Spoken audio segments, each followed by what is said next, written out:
So Francis Ngannou and his coach Eric Nixick said, "Enough time has passed. I'd love to see Francis and the UFC mend these fences and get back to competing in the UFC.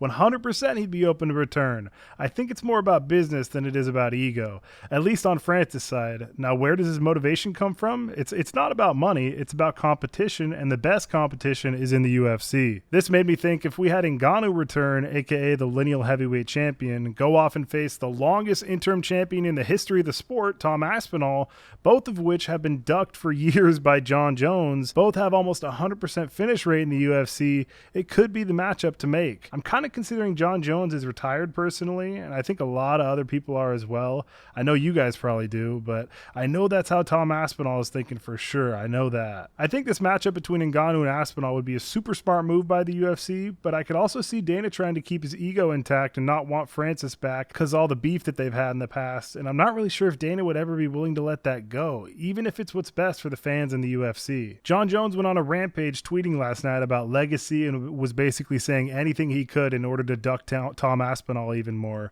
He got submitted in 2014, but the most important tweet he posted was just an hour ago where he said, "I'm hearing Francis Ngannou is still interested. Now we're talking." That's a real super fight, a clash of champions, not just hype. He held the UFC belt. I've defended mine for over a decade. Two kings from different roads, not just one legend facing a mouth that's hot right now, but two real legacies colliding.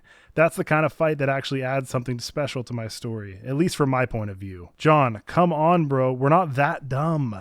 You just spent 3 years ducking Francis and refusing to fight him and only accepting a fight with Ciryl Gane once Ngannou had left the UFC to go box Tyson Fury, and only accepted against the ghost of Stipe because he's almost 50 years old. And now all of a sudden, after ducking Francis for 3 years and Aspinall for the last almost 2 years, you now would prefer to fight Francis instead of the interim champ Tom Aspinall, who you've also ducked for the last 2 years. Of course you do, Jon. That makes total sense, dude. This guy's all over the fucking place. He ducks Ngannou for 3 years and waits till he's gone, ducks Aspinall for 2 years who doesn't want to fight because he knows he can get KO'd by the much younger guy, and now while Francis is out of the UFC and Aspinall is the interim champ for 2 years and he would do anything not to fight Aspinall, you say that the matchup with Francis makes sense now? Dude, okay, whatever, man. You're living in fairy tale land. Sure, if he actually did fight Francis, that'd be an awesome fight, but he won't do that. He won't risk it, and that would mean that the interim champ is sidelined for another year. It just doesn't make sense, and it's another way of Jon Jones trying to duck Tom Aspinall